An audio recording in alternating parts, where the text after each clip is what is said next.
Hello, শুভ সকাল। তোমরা সবাই কেমন আছো? আশা করি ভালো আছো, সুস্থ আছো। আমিও ভালো আছি। তো চলে এসেছি আবার একটা ব্লগ নিয়ে। আর আমি সকালে উঠে পড়েছি, আর উঠেই আমাদের কাজবাজ শুরু। বসিয়ে দিয়েছি ওখানে রান্না। আর ছেলে এই যে উঠে পড়েছে, দুষ্টু করতেছে। আমি এবার টুকটুক করে কাজগুলো করে নেই। চলো, কাজ আর কি, সব কিছু রোদে দেবো। বিছানাপত্রগুলো রান্না তো বসিয়ে দিয়েছি, আর স্নান করবোই। চলো। সকালের কাজবাজ তো অনেক রকমই থাকে। তো প্রথমে ভাবলাম ম্যাটটা একটু রোদে দিয়ে দিই, তারপরে একে একে করে ব্ল্যাঙ্কেটগুলোও সব রোদে দিয়ে দেবো। আর এখানটা না খুব ভালো একটু রোদও হয়, তো আমাদের এই বাইকটায় তো ওখানেই সব কিছু দিয়ে দেওয়ার খুব ভালো মতো মানে রোদও পেয়ে যায়। কিছুদিন তো রোদ ছিলই না, মানে খুবই মানে একদম অন্ধকার ছিল। এই কদিন হলো 2-3 দিন ধরে রোদ হচ্ছে, মানে তার আগে পুরো একদম কুয়াশা, মানে রোদ নেই বলতে গেলে, মানে সে ওয়েদার একদম মানে থাকা যাচ্ছিল না, এত ঠান্ডা। তো এক এক করে সব রোদে দিলে এখন রোদ হতে একটু স্বস্তি, মানে একটু স্বস্তি আছে। এই যা ছেলে টেলেগুলোকে নিয়ে বা ছেলেকে নিয়ে একটু বসা যায়, আমাদেরও একটু কাজকর্ম করা যায়। একটু রোদ না হলে না একদম কাজকর্ম করতেও ভালো লাগে না, একদম কিচ্ছু করতে ভালো লাগে। আর এদিকে ওই যে রান্না বসিয়ে দিয়েছি। তো রান্না বলতে ওই মূলো ছিল, মূলো একটু ভাজি করছিলাম ভালো মতো ফ্রাই করে, আর করবো একটু মাছের তরকারি। তো মূলোটা ভাজা হয়ে গেছিলো, ভাজা হয়ে যেতে ওটা আমি বাটিতে করে নামিয়ে নিলাম। তারপরে বসাবো মাছের তরকারি বসাবো। মাছটা যেহেতু ফ্রাই করবো, এবার দিচ্ছি একটু তেল।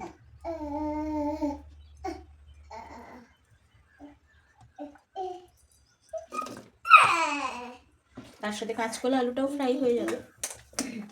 তো তেলের পরিমাণটা বেশিই দিলাম তার জন্য।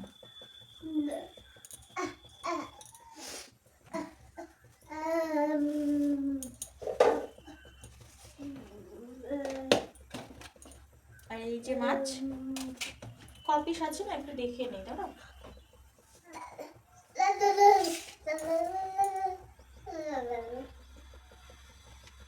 আরামসে হবে, মাথা আছে।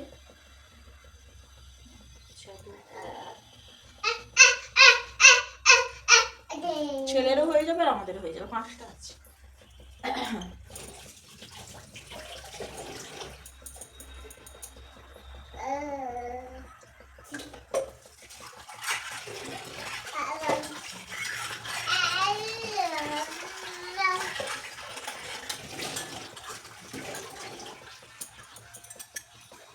তেলটা ততক্ষণ গরম হোক। আর আর আমি খাবার থেকে একটু উঠে গিয়েছি, খাবারে করতে। ওই দেখো, সব সময় ওই জানলার কাছে যে কি করে ওই জানে। আরে আয়, দেখছো, খাবারটা খাবি, আয় দেখো। ও মাই গড।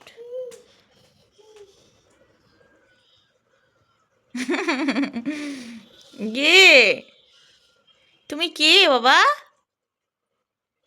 কাম, এদিকে আসো, এদিকে আসো, এদিকে আসো। ওর বাবার সাথে খুব সকালে উঠেছিল, 5টার সময়। তো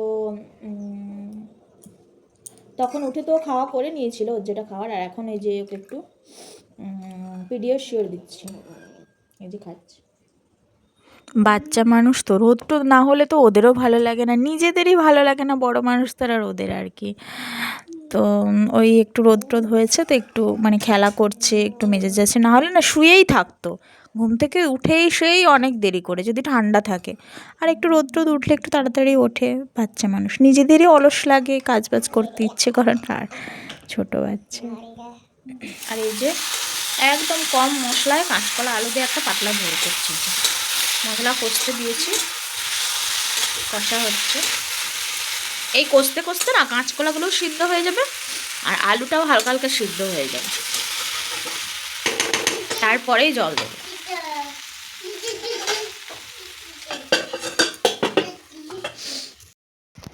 এই যে আমি স্নান টান করে চলে এসেছি, তারপর আর ভিডিও করা হয়নি। তো স্নান টান করে চলে এসেছি, এখন দেবো আমি পুজো। রান্না হয়ে গেছে, শুধু বাঁধাকপির তরকারিটা হচ্ছে, বুঝলা। তো ওই তরকারিটা শুধু রান্না হচ্ছে, ভাত হয়ে গেছে, ঝোলও কমপ্লিট হয়ে গেছে। এবার শুধু ঠাকুরকে পুজো দেবো। আর ফৌজি ভাবি কিন্তু চলে এসছে ডিউটি থেকে। তো এবার ও একটু নিচে গিয়েছে, ছেলেকে নিয়ে একটু ঘোরাচ্ছে। তো চলো তোমাদের একটু দেখাই, আর আমি পুজোটাও দিয়ে দিই, তারপরে আবার আসি। ওই যে দুষ্টুটা খেলা করছে, আর ওর বাবা এই যে এদিকে একটু কথা বলছিল একজনের সাথে। এই যে রিহুর জন্য খাবার নিয়ে এসেছি। আজকে রিহু খাবে মাছ, ওই যে ঝোলটা আলু কাঁচকলা দিয়ে করেছিলাম, আর এই যে আরে খাবে, আসো তুমি, বসবে তো নিচে, তো বসবে বাবা। ইমা আসলে খাবে না বলে এরকম করছে না কি কোনো বোঝাই যায় না, খাবার দেখলেই এরকম নাচন করে, বদমাইশ। টুকটুক করে ওকে খাইয়ে দেই। ওর বাবা স্নান করে এসছে, এবার খাওয়া দাওয়া করবো আমরাও।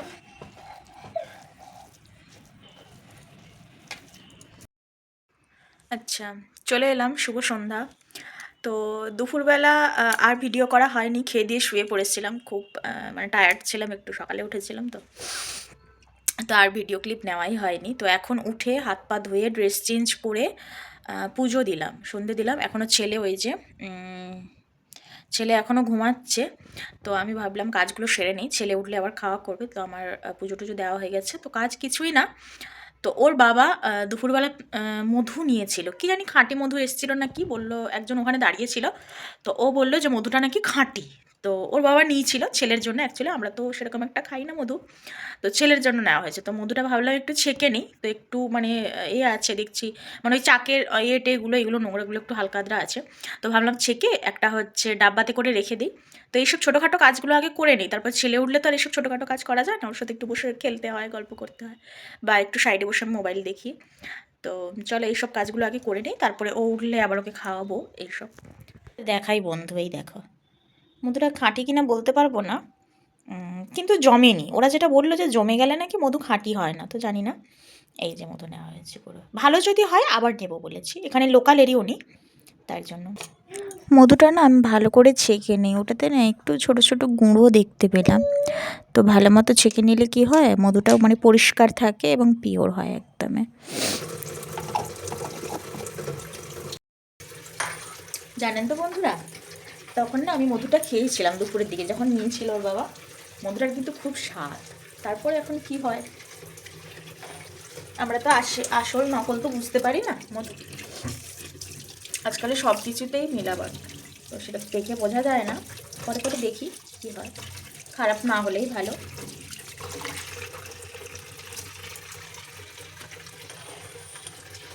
এইটুকু মধুরে করতে গিয়ে কতটা জায়গা দেখুন নোংরা হয়ে গেল, আর চিনি তো চিটচিট করে একদম ভালোই লাগে না।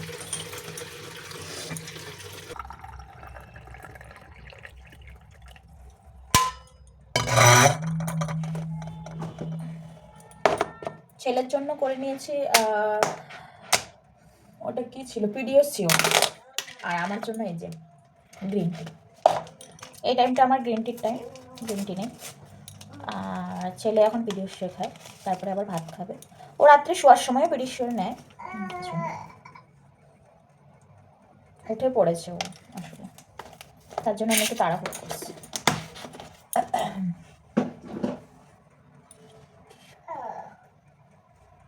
ও কি করছো লিউ বেটা, উঠেছো তুমি, মজা পড়োনি কেন বাবা? চলো মজা পড়ে নাও, এই যে খাবার নিয়ে এসছি আমি, খেয়ে নাও আর মজা পড়ে নাও, দাঁড়াও। ও বাবা সেই আনন্দ। রিহু ঘুম থেকে উঠেই ছেলেটা একটু কাঁপছিল, বুঝলে, সবারই হয়, ব্ল্যাঙ্কেট থেকে উঠলেই একটু ঠান্ডা লাগে, তো ওরও ঠান্ডা লাগছিল, তাই ভাবলাম সোয়েটারটা পরিয়ে দিই। আর এই যে ও খাবে এখন। বাবা কিছুতে হাত দেবে না বাবা, গরম, বাচ্চা মানুষের তো এই সব বড়দের জিনিসেই বেশি ইন্টারেস্ট, বুঝলে। দেখো, চলো খাওয়া করো, আর ওর বাবারও আসার টাইম হয়ে গেছে, কখন আসে এখন উনি। ওর বাবা নিয়ে এসেছিলো মেথি শাক, তো ওটাই ভাবলাম বসে বসে কী করবো, তো বেছে টেছে একটু ভালো মতো কন্টেনারে করে রেখে। উই লিওয়া তারপরে সন্ধেবেলাতে করেছিলাম একটু মুড়ি মাখা আর চা, আর ছেলেকে দিয়েছিলাম ওই মেথি পরোটাটা। তারপরে আমরা ওই রাত্রের খাবার ওইগুলোই ছিল, করে খেয়ে দিয়ে শুয়ে পড়েছি। চলো আজকের মতো এখানেই রাখছি ব্লগটা। আর তোমরা যখন ব্লগটা দেখবে তখন 2026, সবাইকে হ্যাপি নিউ ইয়ার।